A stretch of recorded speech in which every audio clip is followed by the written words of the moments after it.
Y'all know who that is? Good, you know who that is? And you know who that is? It sounds like BDK, but it's not.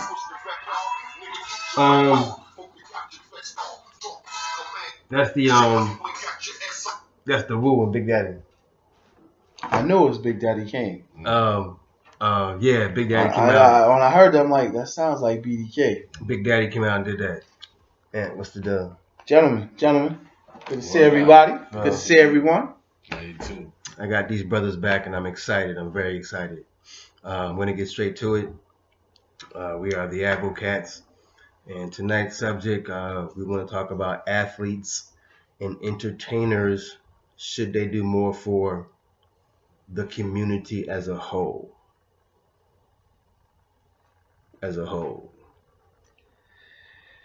Anybody want to start? Please. I'm going to lead off. When that question comes up, you got to ask yourself, well, should they do more? Define more. I think. And then should they, and the second part of that question is being accountable to what?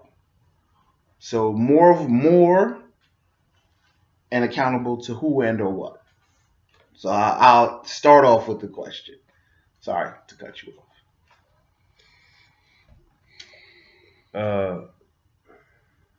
So how you think about it? Should they be more conscious towards their people? Yes. Should they speak up more? Yes. Without a doubt, they should at least let people know where they stand or how they feel on certain issues. Now, if it's going to cost them their job, which is what we talked about last week or the week that's before, very interesting. That paycheck might be like, gone. But in the same breath, there's a place and time to do everything. True. But should they voice their opinions? Yes, I think they should. I agree with Phil. That's exactly, and that's what I'm talking. And I mean, I don't think basically they can come together and put some type of educational system. Well, see, the world to an extent now has changed. And I remember looking at a picture of Bill Russell, Muhammad Ali, Jim Brown. This is before Instagram, Twitter, Facebook. So if they lived in this climate where every move is captured and dissected, disseminated, passed around, you get that same thing with LeBron when they were in Miami and they did the Trayvon Martin.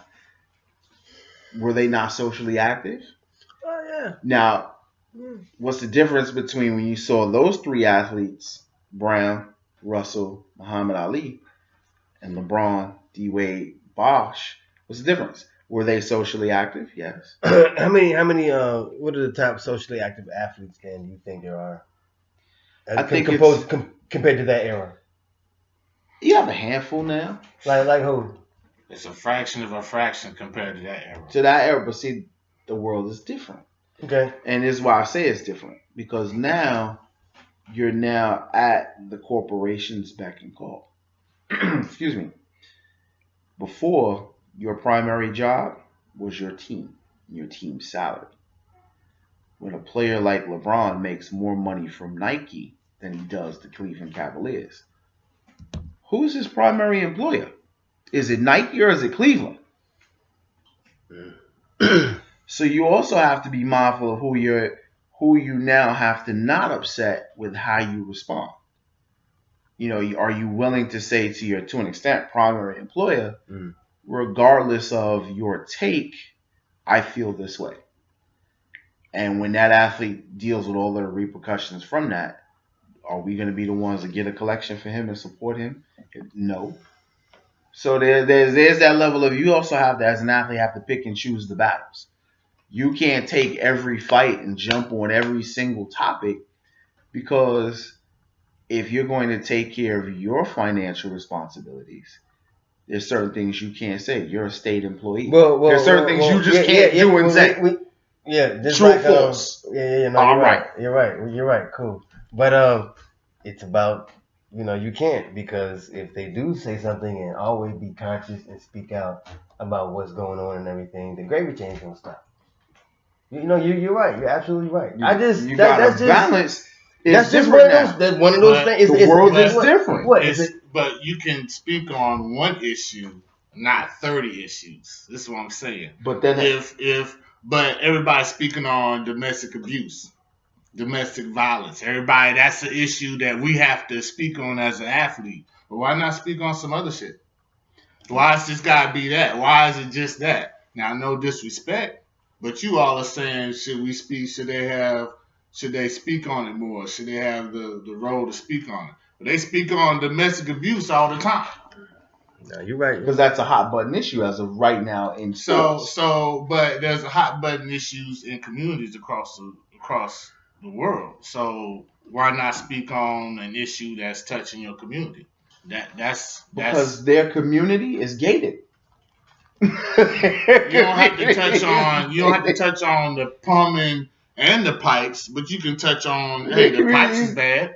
I mean, you can touch on the issue. It ain't gotta be all the issues. And I'm not saying they should or shouldn't. What I'm saying is, I think if I were in a position, I would speak on an issue or two, regardless of the consequences. Because, as we said on another issue, from a moral standpoint, you understand, the moral compass is off. Where is your moral compass? Your moral compass is to do the community better. So is yours. Regardless of the circumstance, regardless of the outcome. So we three cats that's from the same cloth. They don't even make that cloth anymore. Should athletes do it? Yeah, I think they should. I think athletes have to be balanced, because you can do that, but at what cost? Now you're saying regardless of the cost. I ain't saying 30 issues though, but I'm saying they speak on that stuff athletes do that we don't even know about. Yeah, that's true. They do foundations. They do save the whales. They do save the rainforest. They do a bunch of stuff things we don't even know about. So, but issues that affect us, like right here, right now, today, do they speak on that? I don't know. Should they speak on that? And why do they have to be accountable? That leads to the second question. Who do they have to be accountable to? Because they're black. They came from the same neighborhood you came from. Or it's like okay, my brakes got fixed. Okay, my brakes got fixed. Right. He said, you know what, Riggs? I'm not gonna fix your brakes. I'm gonna show you how to fix your brakes. So if it happens again, you'll be able to do it yourself, as opposed to pay somebody else and everything about, I don't know. That's how the much fishing story. Exactly. So guess what? It's this one cat that I know. His brother plays for an NFL franchise. When he goes certain places that the NFL sponsors and stuff like that and everything, yo, bro, come on, let's go. And I hope eventually down the road and everything that might pan out, because he works in a particular field and everything that might be helpful to his brother, watching his money and stuff like that and everything. But I'm a strong believer in, if I did get to a certain level, not that I think I made it or anything like that, but if I get to a monetary level and I can dispense it amongst the people properly, have individuals on my board to figure out what's going on. If they would let me and everything, I would attempt to make a change. That's all, If I'm gonna eat, y'all gonna eat. Yeah, I can see that. Yeah, that's all. And we all gonna eat properly. Y'all might eat better than me if I'm eating. Yeah. But the thing is that, if you're in a position to provide and show a better way or a better mode or what have you, yeah, you should do it, and that lets me know your moral compass is pointing in the direct. But see, that's taken into that's going into a different subject. Back to the subject though of should athletes be more socially conscious, and should they be more accountable? Charles Barkley said, "I am not a role model." Yeah, but Michael Jordan made it a point to stay politically neutral because his attitude was Democrats and Republicans, they both buying sneakers. So, but Michael Jordan has also done some really nice things. I'm sure Charles Barkley has. I haven't researched it to say. But they understood there's the role models and those that teach social conscious should come from the home. Some third party athlete over there that I see on TV, why should he teach me to be socially conscious or show me the way? This is how I feel. When they said that, they knew basically that there weren't no parents at home and everything. Okay, so in order to make more money, so these kids will envy or look up to them, they get more apparel, buy more stuff. Hey, we're gonna flash these people right here and everything as your role models. That's just my opinion. That's just my opinion. So if you had kids and everything, absentee parents. They was there, but they wasn't there. So why would I now hold these athletes to this standard? It's generations, man. We still come from the same people, man. We are. I mean, each generation that goes. I mean, and I have 4 seeds. Mm-hmm. Hopefully, when I die, they're gonna have children. It's gonna be great. I'm gonna be a grandfather and everything. Like I said, if I had it that way, I would try to keep it in the family, and I want to help individuals. That's just basically that's where I'm coming from. That's all. But can you expect an athlete, and is it fair to expect an athlete to take up your cause and your cause? He should take up some type of cause, Why? like you said. Why? Because that's how it is. Why? Because that's his choice. He's not. Now you're telling me he's no longer a free moral agent because he made it. I'm just playing the other side. He now made it, so now he is beholden to you and your causes and to you and your causes because he made it. That's what you're saying. Not our cause. I said not you guys specifically, but I said in some fashion. Why? In some fashion. He's being now. You're telling, and if he doesn't, it's a problem. Wait a minute, he's a free moral agent because he's from the same neighborhood as us, and in order basically to see the people that are gonna take care of us in the future. We want to make sure they have a level playing field. And if I can do that... But there is no level playing field. Let's not let them know that. We know what's going on. We know there's no... So that's why... But we're going to try to do the best we can. That's all. We're going to try to do the best we can. I just don't think it's fair to put an athlete in a position to where he now has to be the moral compass, or if he doesn't show his social consciousness that now, oh man, he's a sellout, or he's self-absorbed, or he's not accountable, or he forgot where he came from. No, that's not fair. But that goes back to the question of being accountable. If he doesn't do it, who's he accountable to and for what? There are a lot of things that are going on right now socially that we all know about. That they're fully aware of too. Yes. And there are a lot of individuals who subscribe to those individuals because they're stars. They just have a different job than me. A lot of them, yeah, but a lot of them gravitate to them, and they have whatever some type of power. And if those individuals would stand up, hey, listen, a lot of things are going on that are not right. Maybe we should look at this. I don't know. I just, that's all I'm saying. Muhammad Ali, they don't make him anymore. Exactly. I just don't see that, but hey, Because the world is a different place. And it goes back to what I said. Are you going to upset because then your primary employer was the sports profession you were in. That's no longer the case anymore. You're now beholden to a corporation. Prime example, athlete says something the corporation doesn't like, they drop his sponsorship. Athlete does something the corporation doesn't like, they cut him loose. So you have to be mindful of the other side of it, that he doesn't answer to the people anymore. He now answers to the corporation. These guys, Russell, Jim Brown, Muhammad, they didn't answer to a corporation. See, so now they didn't answer that. It's very different these days. To me, now you're saying that money is more important than morals. Of course. But what makes it a moral issue? I'm just playing the other side of this. What makes it a moral issue? What makes it, if it's right or wrong, that's what makes it. But if I'm politically neutral, does that make me an immoral person? Or if I'm socially neutral, does that make me an immoral person? I think it's hard to be before. It depends. There's no set compass on morality. To start with that. But there is a set on right and wrong. But is it wrong if I'm socially neutral? There's nothing wrong with being socially neutral. So then why?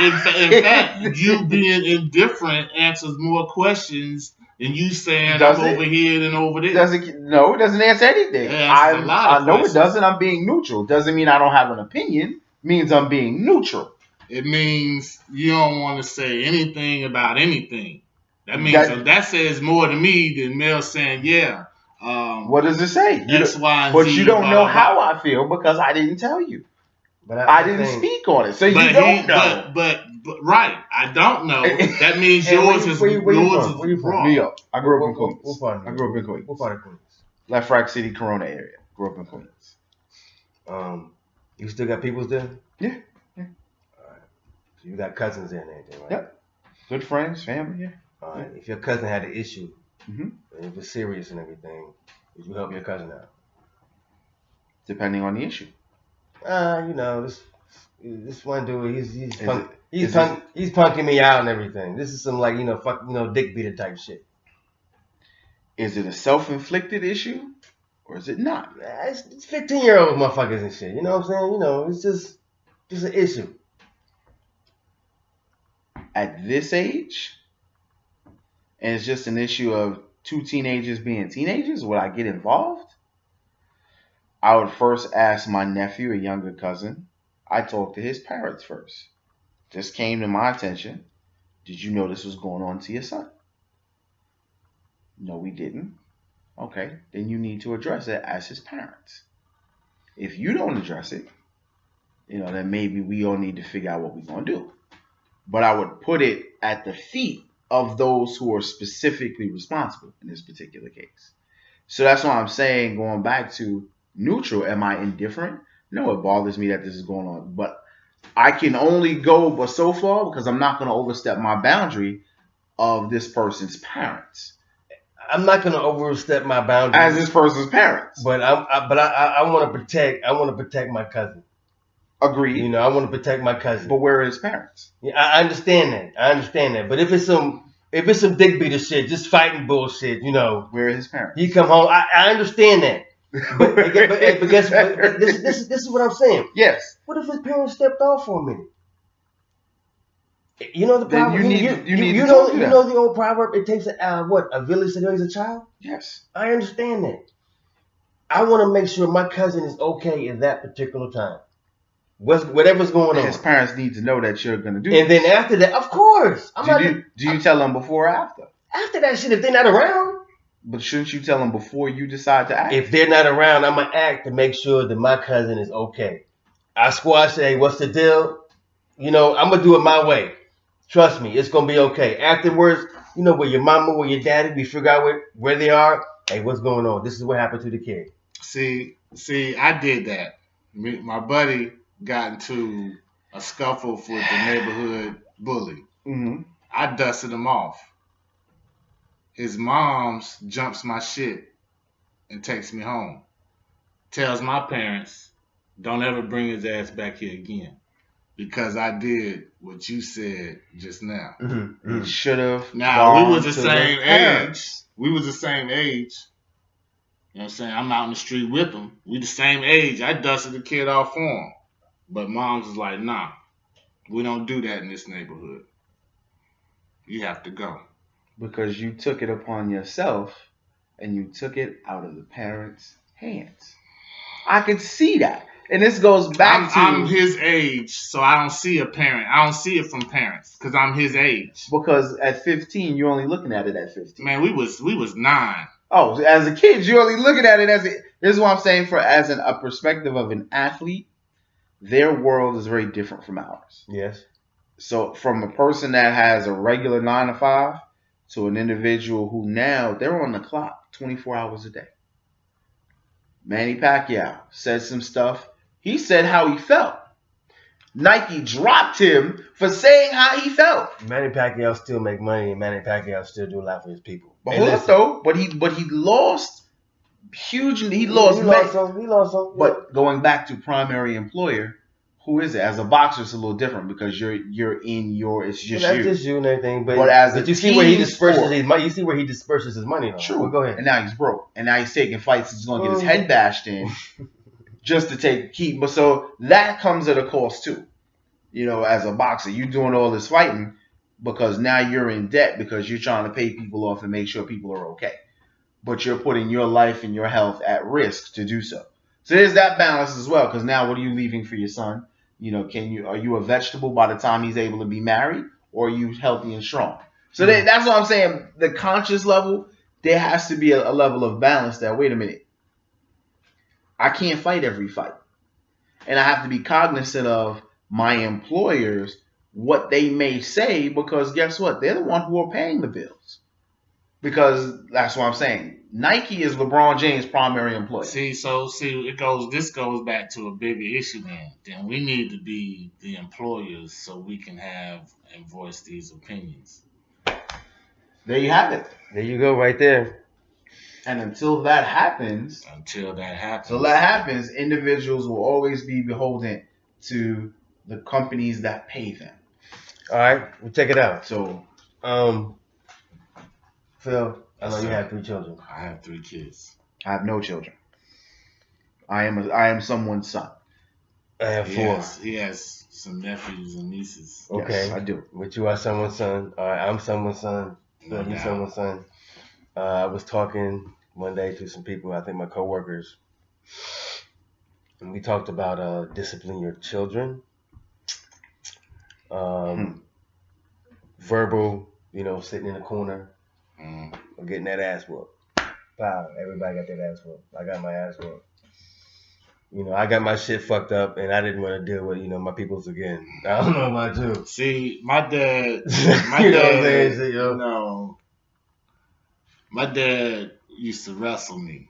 Wow. Yeah. So that was your pops is big, yo. That was a whole different. Your pops is kind of big and shit, yo. That's a whole different. I wouldn't fuck with that motherfucker, yo. I'm like, yo, you can win. I'm gonna tap out. What I'm saying to you is, he would wrestle me until I answered the question, or learn my lesson. Okay. That was how we got down. Okay. See, I had 2 extremes in my house. I grew up in a single parent family.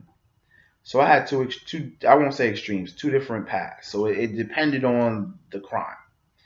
Whereas if I was on punishment and I could legitimately argue my case as to why, hold on, the story gets better, as to why I felt this was too excessive and I did it in a respectful manner, then my mom might consider lowering my sentence or even vacating it. Okay.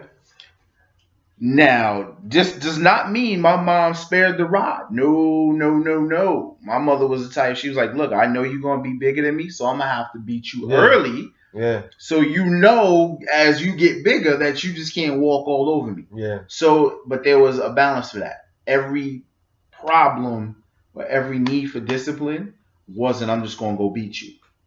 Every discipline wasn't, well, we're just going to talk. And you're going to get a timeout. So it depended. And I remember my mom told me growing up, she said, you were a strong-willed kid. I didn't want to break your will. I wanted to mold it in such a way that you could be strong-willed, but you had to respect the rules of my house. So you don't have to beat kids all the time. I don't,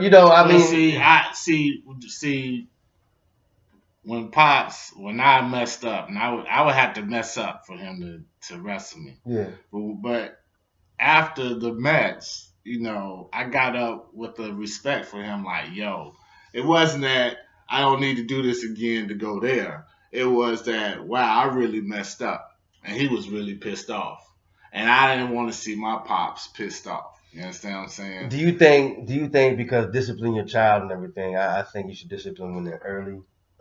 You have to nip early. it in the bud before it grows. But you also got to know what kind of kids you're dealing with. There are some kids where you could it's enough to talk to them. You said, we talked a few minutes ago. You were like, where the parents?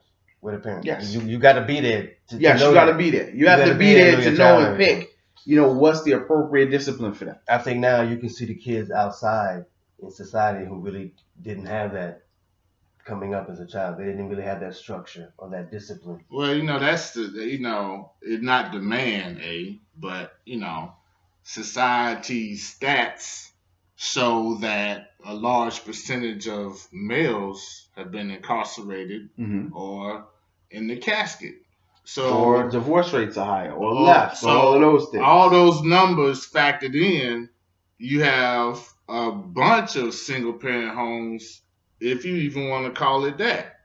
So their boundaries and direction, it's going to be different. It has to be different. But Ant and a couple other cats, they are, almost an anomaly, because you look at them like, wow, well, this cat made it with one parent, you know what I'm saying? My dad made it with one parent, you know what I'm saying? So it ain't like it can't happen. Exactly. And one of the things I know my mom, she brought out to me, she always told me, we are a team. And in order for this team to work, everybody's got to do their part. So if I wasn't doing my part, then the team wasn't going to work. If she didn't do her part, the team wouldn't work. So now, when I didn't do my part, and now she had to come down on me, it was going to be one of two things. The conversation of, why did we get to this point? How we get here? And if I had the attitude of, so what? Then that was necessary. Then we was going to have to go to corporal punishment. But if we could talk about it, and I may have had a strong feeling of, well, Mom, I did this because of poop, poop, poop, poop, poop. This is why I did it. Now we can talk about it. The discipline was in the conversation, was in the learning of, well, this is why this is this way, and that's the talking to. So do you have to beat your kids all the time? Because after a while, kids are gonna get numb to that. They're gonna expect that. Yeah, but do you have to beat them at all? That's the real question. Sometimes, it may be necessary. Mom Duke told me to take a nap, and the little girl next door was playing. I look out the window, like, yo, what you doing, man? We talking, playing back and forth. You know what I'm saying? I had no idea. She said gonna take a nap, so I might have been like 6 or 7. I had probably like some underwear on, a t-shirt. This was in the summertime. And she must have went outside and got a switch, and this nigga behind me was like, And at that point right there, I said, okay, I'm not gonna fuck with you. That was it. Pop got a hold of me and everything one time. I was a little bit older, 10 years old. His hand is like this. The bone could feel it, and he had me like a rag doll and everything, I'm not gonna fuck with you. That's it. But me, I got 4 kids, but me personally, and you're right, you can't beat kids all the time. It doesn't work. They'll tune that out after a while. For whatever reason and everything, I got that image into their head. Well, his bark is a lot worse than his bite. You see what I'm saying? I only hit my kids twice. That's it. The other 2 and everything, they said, I'm not gonna fuck with this motherfucker. You know what I'm saying? They had to be the sacrificial lambs and shit. I had to.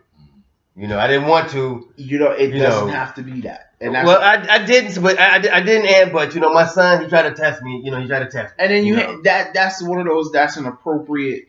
Yeah. See, that's testosterone. Yeah, that's testosterone. You have to deal with that. I thought the alpha line. I thought he tried to pop line. I love that nigga. He's a fly ass rapper. That nigga is dope. So there's that balance of. like I said, I know when my mom did, the spankings was real, that belts was real. You know, she'll tell you now as no, I never hit you. Stop it. She did, and we laugh about it now. But then the conversations and the talkings were more memorable now that I'm an adult. And I can go back to, man, I remember we had this conversation. And because she taught you, you learned something. So there's the discipline. Yeah. So could you do it in such a way where you don't have to, she didn't have to put her hands on me, but I learned the lesson in such a way that as an adult now. Some kids, you learn that lesson. You learn that lesson. Hey, listen, we about to wrap it up and everything, but I'm so happy and excited that these brothers stopped by. Gentlemen, appreciate y'all, as always. This is always fun. We messed out. It was horrible, wasn't it? It was bad. No. Listen, big ups to my man, Mikhail D. Ross Lyon. My man, C.M. Reeves for this weekend. I appreciate it. And to the young lady I had an accident with, I apologize. Yo, I'm out. One.